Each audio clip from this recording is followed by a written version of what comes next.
नमस्कार, ANB news देख रहे हैं आप और मैं हूं आपके साथ पल्लवी राजपूत और हमारे खास बुलेटिन राष्ट्र धर्म में आप सभी का स्वागत है। आज हम बात करेंगे बिहार चुनाव की। बिहार चुनाव 2020 के पहले मैच के लिए पिच रेडी है।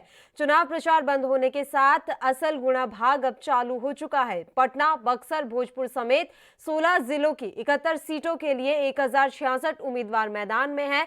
वहीं 54 जगह सीधा तो 17 सीटों पर त्रिकोणीय मुकाबला दिख रहा है। 114 महिलाएं भी मैदान में है। 2 करोड़ से ज्यादा मतदाता अपने मताधिकार का प्रयोग करेंगे। वोटिंग बुधवार यानी 28 अक्टूबर को है। पिछले कुछ चुनावों को देखें तो 2000 के बाद का यह सबसे रोचक और रोमांचक मुकाबला होगा। 2000 में लालू सुपर पावर थे और लड़ाई के केंद्र में थे। इस बार सुशासन बाबू, नीतीश कुमार और उनके निश्चयों की साख केंद्र में है। लालू उस रण में धराशायी हो गए थे। यह रण नीतीश कुमार का राजनीतिक भविष्य तय करने जा रहा है। 2 नए चेहरों तेजस्वी यादव और चिराग पासवान के राजनीतिक भविष्य की नींव भी पड़नी है। यह कितनी पुख्ता होकर सामने आती है, वक्त तय करेगा। हालांकि पहले रण की तारीख करीब आते आते लड़ाई जिस तरह अपने बाप दादाओं से पूछो उस राज का हाल जैसे जुमलों तक पहुंची है, उसे जमीनी मुद्दों से दूर ले जाकर इसकी दिशा तय करने की कोशिश ही दिखाई है।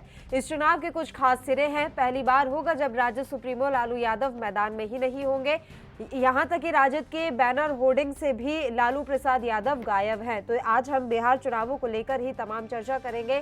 जो पहले चरण का प्रचार है, बिहार में पहले फेज का प्रचार खत्म हो चुका है और इसी के साथ अब वोटिंग का इंतजार है। बुधवार यानी 28 तारीख को वोटिंग होनी है और कई इस बार जो है नए चेहरे भी सामने आए हैं, जैसे कि तेजस्वी यादव जो कि मुख्यमंत्री के दावेदार विपक्ष की तरफ से माने जा रहे हैं। इसके अलावा चिराग पासवान के राजनीतिक भविष्य की नींव भी पड़नी है। हालांकि ये कितना पुख्ता होकर सामने आती है, वक्त तय करेगा। लेकिन इस चुनाव के कुछ खास सिरे भी हैं। पहली बार होगा जब राजद सुप्रीमो लालू यादव मैदान में ही नहीं, राजद के बैनर होर्डिंग से भी गायब हैं। एक बिल्कुल नया चेहरा पुष्पम प्रिया चौधरी के रूप में प्लूरल्स नाम से नए दल के साथ मैदान में है। वो रण में जहां भी ठहरे पर खबरों में बनी हुई है। चुनावी रण में अब तक बीजेपी के कद्दावर चेहरे और असल रणनीतिकार अमित शाह का नाम उतरना भी चर्चा में है। भाकपा माले का पहली बार किसी गठबंधन में आना और वह भी राजद के साथ, यह उस चुनाव की शायद सबसे बड़ी घटना है। तीनों चरणों में होने वाले इस रण के सारे प्रमुख चेहरे मैदान में उतर चुके हैं। नरेंद्र मोदी है, नीतीश कुमार है, राहुल गांधी भी आ चुके हैं। 2 नए चेहरे तेजस्वी यादव और चिराग पासवान नई उम्मीदों के साथ मैदान में है। यानी तस्वीर इतनी तो साफ है कि एक तरफ चेहरे हैं और दूसरी ओर लेखा जोखा। दोनों पक्षों के पास अपने अपने चेहरे हैं, दोनों लेखा जोखा लेकर घूम रहे हैं। देखना दिलचस्प होगा कि बिहार का वोटर इस बार चेहरा देखता है या लेखा जोखा। संभव है दोनों के मिक्स के साथ कुछ नई खिचड़ी पक जाए। हालांकि लंबे अंतराल के बाद बिहार के चुनाव में इस बार मुद्दा बहुत ठीक से मुखर हुआ है और वह है रोजगार का। तय है कि यह युवा मतदाता के फैसले की एक बड़ी वजह बनेगा और शायद निर्णायक भी।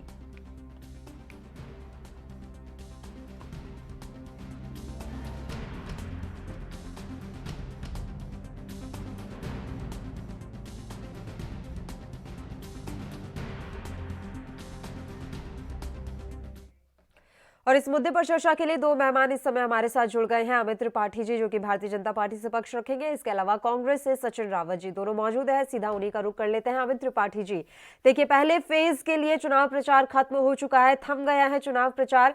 सीधा सा सवाल है, किन मुद्दों के साथ 28 तारीख को जो है आप उतर रहे हैं और इसके अलावा जनता आपको वोट क्यों दे? देखिए, बिल्कुल आज चुनाव प्रचार थम गया है, लेकिन मैं कहना चाहता हूं कि जिस तरीके से 15 साल में सुशासन नीतीश कुमार जी के द्वारा बिहार को दिया गया है, क्योंकि जिस तरीके से सुशासन के पहले का जंगल राज पूरे बिहार ने देखा था, जिस समय दिन दहाड़े बहन बेटियों को उठा लिया जाता था, हत्याएं हो जाया करती थी, और वही लालू प्रसाद यादव जो इंसानों का तो भोजन और राशन सब जब्त खा जाते थे, लेकिन वो जानवरों को भी नहीं छोड़ते थे और उसमें भी घोटाले करके चले जाते थे। लेकिन जब से एनडीए की हमारी सरकार बनी थी और नीतीश कुमार जी मुख्यमंत्री बने, जिस तरीके से उन्होंने बिहार का विकास किया और नीचे गरीब तबके के लोगों को जिस तरीके से उन्होंने विकास की राह से जोड़ने का काम किया है, मैं निश्चित रूप से कहना चाहता हूँ 10 तारीख को जब नतीजे आएंगे तो आप भी देखेंगे कि बिहार में एनडीए को पूर्ण बहुमत के साथ फिर से सरकार बनाने जा रही है और हमारा साथ नरेंद्र मोदी जी और नीतीश कुमार जी की जोड़ी पुनः 15 साल के बाद हम चौथे चरण में जाने जाएगा, चौथी बार मुख्यमंत्री की शपथ नीतीश कुमार जी लेंगे। ठीक है सचिन रावत जी, आपकी प्रतिक्रिया, पहले फेज के लिए चुनाव प्रचार खत्म हो चुका है, लेखा जोखा इस बार जनता देखेगी या फिर चेहरा? चूंकि आप महागठबंधन का हिस्सा हैं, इसलिए पूरे महागठबंधन की तरफ से आप अपनी राय और प्रतिक्रिया दीजिएगा। देखिए पल्लवी जी, 2015 का वो दृश्य याद करना चाहिए नीतीश बाबू को, जिन्होंने कहा था कि मिट्टी में मिल जाएंगे लेकिन इन गद्दारों के साथ कभी गठबंधन नहीं करेंगे। और सुशील मोदी जी कहते थे नीतीश जी के डीएनए में गद्दारी है। लेकिन क्या होता है, चुनाव होता है, चुनाव में पहले आरएलडी के साथ में और कांग्रेस के साथ में नीतीश जी आते हैं, फिर स्वार्थ की महत्वाकांक्षाओं को लेकर के कहीं ना कहीं अपने घोटालों को छिपाने के लिए वो मोदी जी के साथ चले जाते हैं। मैं कहना चाहता हूं कि 15 साल में जो नीतीश बाबू का कुशासन रहा है, कुशासन इस वजह से मैं कहना चाहता हूं कि जब नदी पे पुल जो बना होता है, जिस दिन उद्घाटन होने वाला होता है उस दिन वो पुल ढह जाता है। तो इसका मतलब है कि जो चरम पे भ्रष्टाचार 15 साल में हुआ, जिसमें थानों में जो लगातार धन वसूली हुई, मैं तो कहना चाहता हूं कि बिना वहां पे पैसा दिए कोई भी काम होता नहीं है। जैसे कि आपने देखा होगा कि लगातार इन लोगों ने सिर्फ और सिर्फ वहां पे जंगल राज व्याप्त किया। मैं तो कहता हूं त्रिपाठी जी ने एक बात अच्छी कही, उन्होंने कहा कि 15 साल के पहले बहुत ज्यादा भ्रष्टाचार होता था, हत्याएं होती थी। मैं कहना चाहता हूं कि 15 साल का ग्राफ उठा के देख लीजिए कि उत्तर प्रदेश के बाद में अगर वहां पे जंगल राज पनपा है बिहार में, तो आज एनसीआरबी के आंकड़े हैं कि बिहार में जो महिला अपराध हो, हत्या हो, लूट हो, इसमें चरम पे पहुंच गया है। जब बिहार में बाढ़ आती है तो सुशील मोदी जी अपना बोरिया बिस्तर लेकर के चले जाते हैं, फ्लाईओवर पे खड़े हो जाते हैं, वो बिहार की जनता को बाढ़ में छोड़ देते हैं, लेकिन बाढ़ प्रभावित क्षेत्रों का दौरा नहीं करते हैं, क्योंकि इनका दोहरा चरित्र और दोहरी राजनीति ये लोग करते हैं। मैं कहना चाहता हूं पल्लवी जी कि झूठ के पांव नहीं होते हैं, तो किने सच ही कहा है कि जब झूठ के पांव नहीं होंगे तो कहीं ना कहीं एक दिन झूठ दिख जाएगा। अब 15 साल के बाद में जनता ने पूरी तरीके मन बना लिया है कि नीतीश बाबू की विदाई जब तक नहीं कर लेंगे तब तक वो लोग चैन से नहीं बैठेंगे। जिस प्रकार इन्होंने एक जुमला दिया था कि वोट दो और फ्री वैक्सीन लो, तो मैं कहना चाहता हूं कि बिहार की जनता ने एक वैक्सीन जरूर बना ली है पल्लवी जी।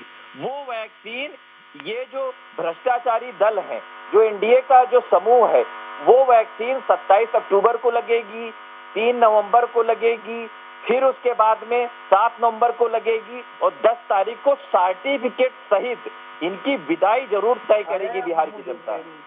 मुझको भी मौका दीजिए। अमित जी, तमाम बातें आपने मैं सुनी होंगी, महागठबंधन से जुड़े हैं हमारे साथ सचिन रावत जी। देखिए सचिन रावत जी शायद बताना भूल गए या बताना नहीं चाहते हैं कि जिन नीतीश कुमार को पानी पी पी के पोस गए हैं, अभी पिछले समय कुछ समय के लिए इन्होंने भी महंगाई चाटने का काम किया था, लेकिन वो ज्यादा दिन ये चाट नहीं पाए तो उसकी भड़ास के टीवी पर निकाल रहे हैं। कोई बड़ी बात नहीं है, लेकिन मैं कहना चाहता हूँ आपसे, क्या ये सच्चाई नहीं है कि चारे घोटाले में लालू प्रसाद यादव जेल में उनके साथ ये गठबंधन किए बैठे हैं? एक बात। दूसरी चीज है कि मैं पूछना तो आप भी गए थे उनके पास, किसके पास गए थे? इसमें तो आपने भी गठबंधन किया था सर, ये तो आपको भी पता ही था कि किस तरह के आरोप उनके सर पर लगे हुए हैं, बीच में आपने भी गठबंधन किया था। नहीं, तो जिस समय वो जेल में गए हैं, जेल देखिए आरोप लगना दूसरी चीज है।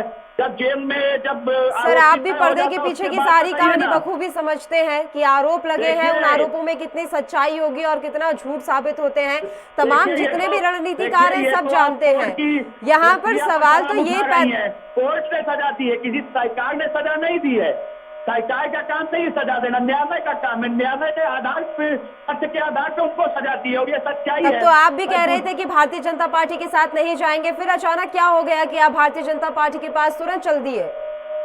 तो भारतीय जनता पार्टी तो हमारी पार्टी है भाई, भारतीय जनता पार्टी का मैं स्पोर्ट पर्सन हूँ। तो मैं नहीं, आरजेडी के साथ जब आपका गठबंधन हुआ था सर, मैं तो सवाल ये कर रही हूँ, आरजेडी के साथ जब आपका गठबंधन हुआ था उस समय तो आप ही मीडिया में कह रहे थे चाहे कुछ भी होगा भारतीय जनता पार्टी के साथ हम गठबंधन नहीं करेंगे, और तमाम तरह की बातें कही गई थी, गद्दार कहा गया था और न जाने क्या क्या कहा गया था। अचानक से क्या हो गया? अब भारतीय जनता पार्टी आरजेडी के साथ इधर विगत वर्षों में कहाँ गठबंधन हुआ बताइए ना।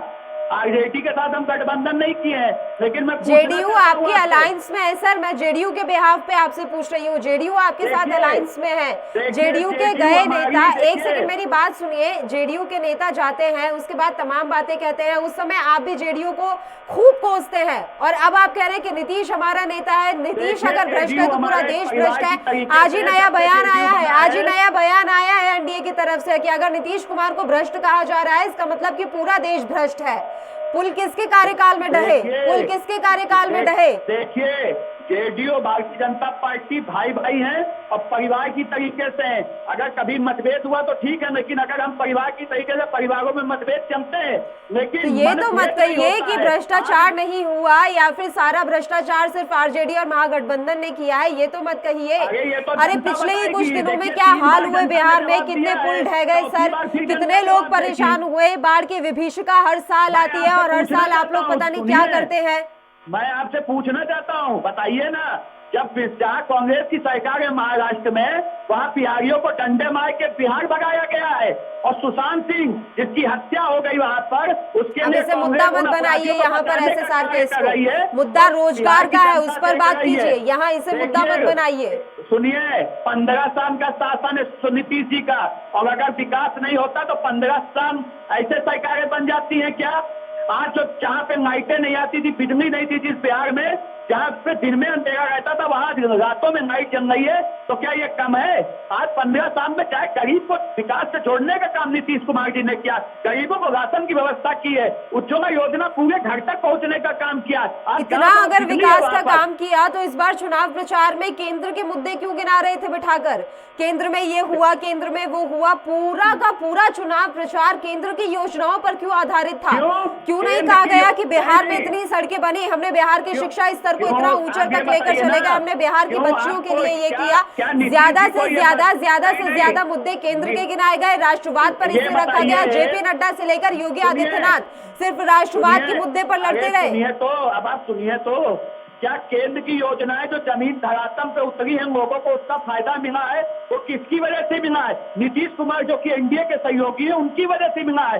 जहां जहां पर कांग्रेस की सरकारें वो फायदा नहीं पहुंचाने का कार्य करती है, वहाँ यूपीए की सरकारें अपने जेब में खजाना भरने का काम करती है, जनता का हक मारने का काम वहाँ की सरकारें करती है। और आज जब मोदी जी ने जो पैसा राज्य को भेजा है बिहार में, अगर वो जनता को बता रहे हैं तो इसमें कहाँ से बुराई है?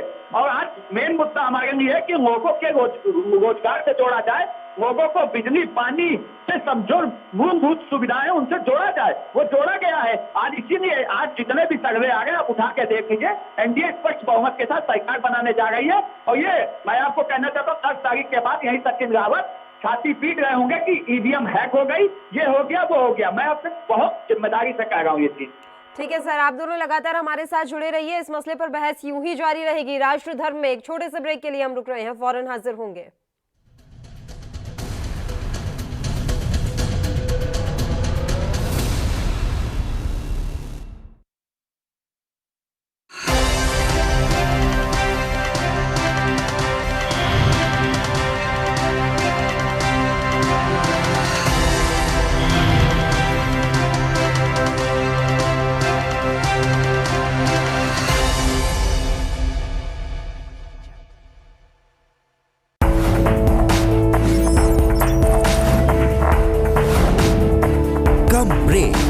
और ज्यादा खबरों के साथ देखिए ANP news in channel number पर।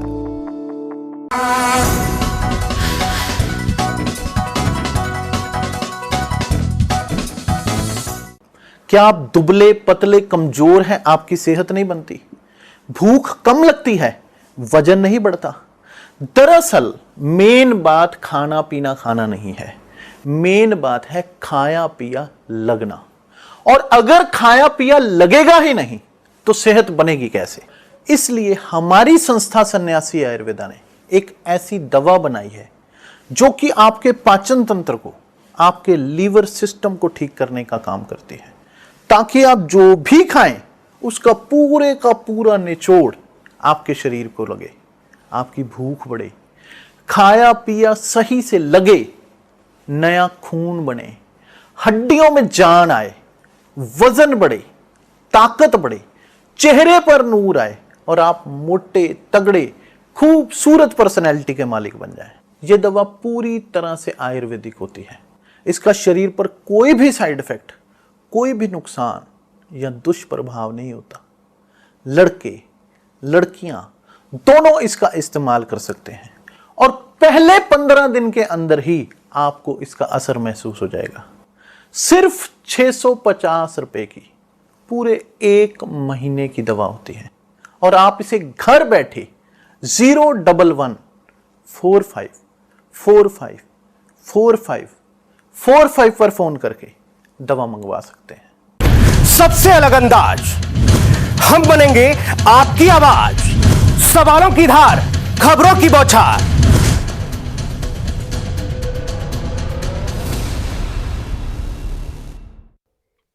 ब्रेक के बाद एक बार फिर से आप सभी का स्वागत है। राष्ट्र धर्म में हम आज बात कर रहे हैं बिहार चुनावों को लेकर। देखिए, पहले फेज का चुनाव प्रचार खत्म हो चुका है। किन मुद्दों पर इस बार ये चुनाव लड़ा जा रहा है, कौन से मुद्दे भारी पड़ेंगे, किसकी जीत किसकी हार, तमाम तरह के सवाल खड़े हो रखे हैं। और इस समय दोनों मेहमान हमारे साथ लगातार जुड़े हुए हैं, भारतीय जनता पार्टी से अमित जी और इसके अलावा सचिन रावत जी कांग्रेस से। सचिन जी, ब्रेक पर जाने से पहले तमाम चर्चा हो रही थी अमित जी से, आपने भी तमाम बातें सुनी होगी। सबसे पहले तो मैं आपका उन्हीं बातों पर रिएक्शन चाहूंगी। वो कह रहे हैं कि एनडीए बहुमत से सरकार बनाने वाली है और आप ऐसे ही रह जाने वाले हैं इस बार भी। देखिए पल्लवी जी, मैं कहना चाहता हूँ कि एक तरफ जुमलेबाज हैं और एक तरफ धोखेबाज हैं। जब जुमलेबाज और धोखेबाज आपस में मिलते हैं तो क्या होता है, नकारा राज। जो 15 साल में बिहार की जनता, जो बिहार का युवा, जो अपने को ठगा महसूस उसने किया है। आज तक नीतीश बाबू ने 15 साल में कितने रोजगार दिए ये नहीं बता पाएंगे अमित जी, क्योंकि जब हम लोग 10 लाख रोजगार की हम लोगों ने मैनिफेस्टो में बात की, तब नीतीश बाबू ने दूसरे दिन 19 लाख रोजगार की बात की। अरे क्यों नहीं 19 लाख रोजगार आप 15 साल में दे पाए? तो नीतीश जी को ये बताना चाहिए, लेकिन वो नहीं बताएंगे क्योंकि इनको मालूम है कि 10 तारीख को इनकी विदाई तय है। मैं कहना चाहता हूँ, सुशांत जी की मौत का मामला अभी उठा रहे थे। मुझे लगता है अमित जी को ज्ञान नहीं है कि सीबीआई ने क्लीन चिट दे दी है कि सुशांत जी ने आत्महत्या की थी। उसको भी ये लोग मुद्दा बना रहे थे क्योंकि इनके पास ना शिक्षा की बात होती है, ना रोजगार की बात होती है, ना किसी प्रकार की विकास की बात होती है। इन सब पर नहीं बात करना चाहते हैं। ये क्या करना चाहते हैं कि सुशांत जी की मौत कैसे हुई, हिंदू मुस्लिम कैसे हुआ, पाकिस्तान पे चले जाते हैं, चीन पे चले जाते हैं। मैं कहना चाहता हूँ कि कौन सा एक काम नीतीश जी ने 15 साल में ऐसा किया है जो अमित त्रिपाठी जी एक बात बता पाए।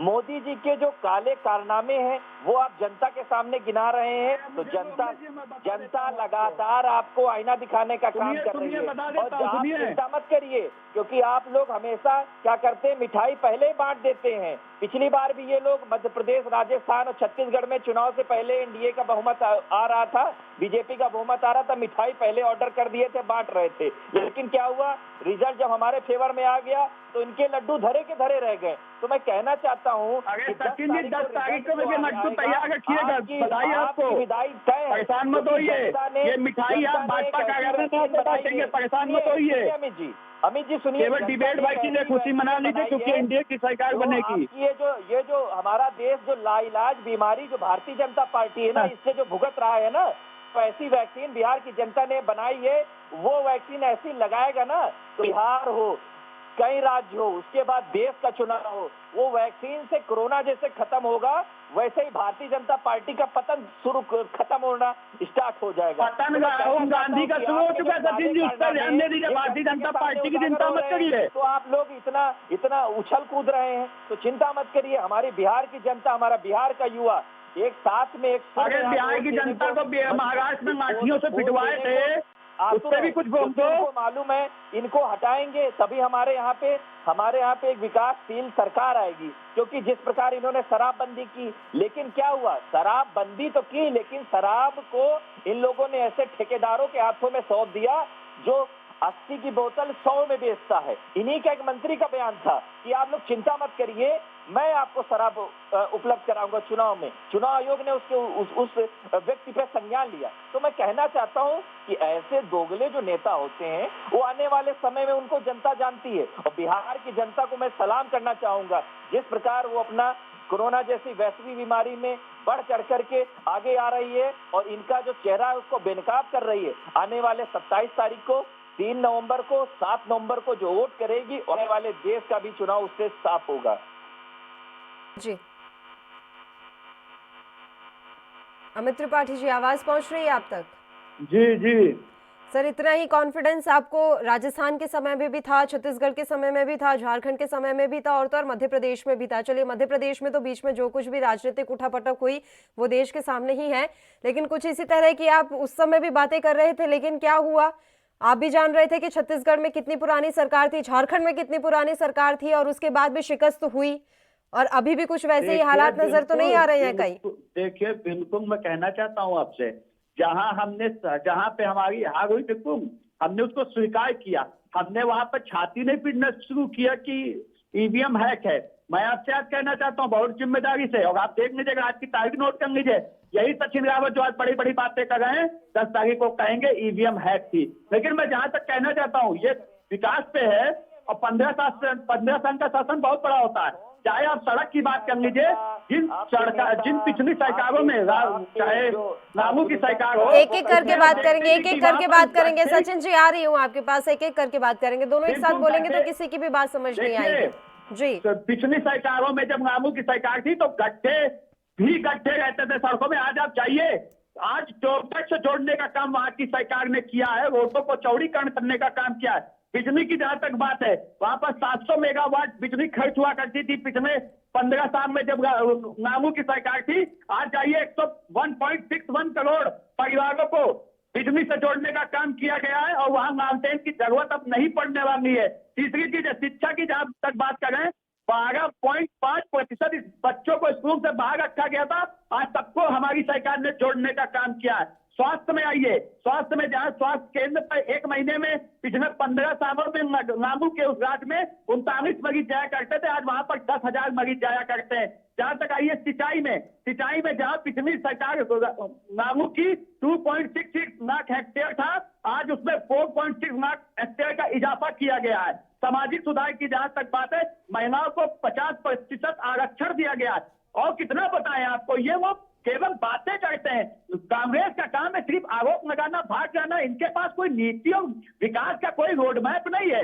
ये सिर्फ जहाँ जीतते हैं वहां पर झूठ के आधार पर आएंगे। आज बताइए ना, आज इन्होंने छत्तीसगढ़ में आए हैं, चाहे राजस्थान में आए, बताइए वहां इन्होंने किसी किसान का कर्जा माफ किया हो? कहीं कर्जा माफ नहीं हुआ, इन्होंने सिर्फ ठगने का काम किया है। और आने वाले समय में ये राजस्थान भी हारेंगे और छत्तीसगढ़ भी हारेंगे और महाराष्ट्र भी हारेंगे, क्योंकि इनकी उगती गिनती शुरू है। एक कार्ड की हांडी बार बार नहीं चढ़ती है। ये झूठ के आधार पे आए तो कहाँ इनकी सरकारें हैं, कहाँ पे ये खुद के वजूद पर हैं? ये तो एक साइड लाइन में एक इतनी राष्ट्रीय पार्टी हुआ करती थी, आज ये केवल बैसाखी है दूसरों की। और आज इसकी क्या हैसियत है पूरा देश जानता। कांग्रेस का नामो निशान मिट चुका है देश से, और आने वाले समय में जो बचा कुचा है वो भी मिट जाएगा। ठीक है, सचिन रावत जी बोलिए। सचिन रावत जी, सचिन जी, आवाज पहुंच रही है आप तक? भारतीय जनता पार्टी, लेकिन ये लोग तो सिर्फ और सिर्फ ढकोसलेबाजी करते हैं। जो भगवान श्री राम का नहीं हुआ तो वो किसका होगा? मैं कहना चाहता हूं कि जिस प्रकार बिहार में आपने देखा होगा कि मोदी जी ने रामायण सर्किट के 100 करोड़ रुपए की विकास की घोषणा की बात की थी, लेकिन क्या किया नीतीश बाबू जी की सरकार ने? उसको अलाउ ही नहीं किया। तो मैं कहना चाहता हूं कि एक तरफ से बात होती है, दूसरी तरफ से उसको नकार दिया जाता है। तो आज जो बातें हैं, बगोलेपन है, ये आने वाले समय में जनता हमारी बिहार की उसका जवाब देगी। क्योंकि लगातार वहां पे हमारे युवा जो वहां पे उपेक्षित हुए थे, इस वजह से वो दूसरे प्रदेशों में जाकर के अपना जीवन यापन करने के लिए, अपनी रोजी रोटी के लिए काम कर रहे थे। अगर हमारी बिहार की जनता ने, अगर बिहार की सरकार ने अगर उनको 15 साल में रोजगार उपलब्ध करा देती तो हमारे बिहार के लोग बाहर जाके काम न करते। लेकिन बिहार इस वजह से पिछड़ा रह गया क्योंकि ये 15 साल का कुशासन रहा है। इस वजह से लगातार बिहार की जनता हमारी उपेक्षित रही है। मैं कहना चाहता हूं कि बिहार में जो शिक्षा माफिया जो लगातार अपने पैर पसार रहे थे, बिहार में जो शिक्षा बदहाल है, बिहार में लगातार जो विश्वविद्यालयों का अभाव है, तो हमारी तो सरकार रही नहीं 15 साल तो एनडीए की सरकार रही। 15 साल तो कम से कम शिक्षा जगह। आम मुद्दे कितने इस बार हावी रहने वाले हैं बिहार चुनाव में, इसका फैसला अब जल्द ही हो जाएगा कि आखिर वाकई में जनता किन मुद्दों पर वोट देने जाएगी और ये मुद्दे कितने निर्णायक साबित होने वाले हैं। आप दोनों का बहुत बहुत शुक्रिया तमाम चर्चा के लिए, आप हमारे साथ जुड़े।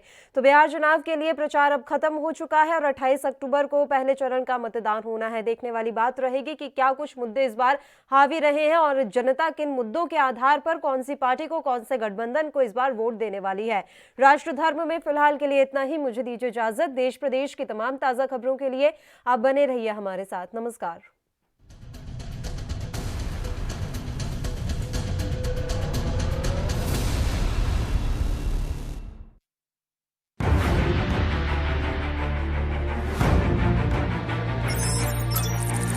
खबर चाहे सियासत की हो या सरकार की,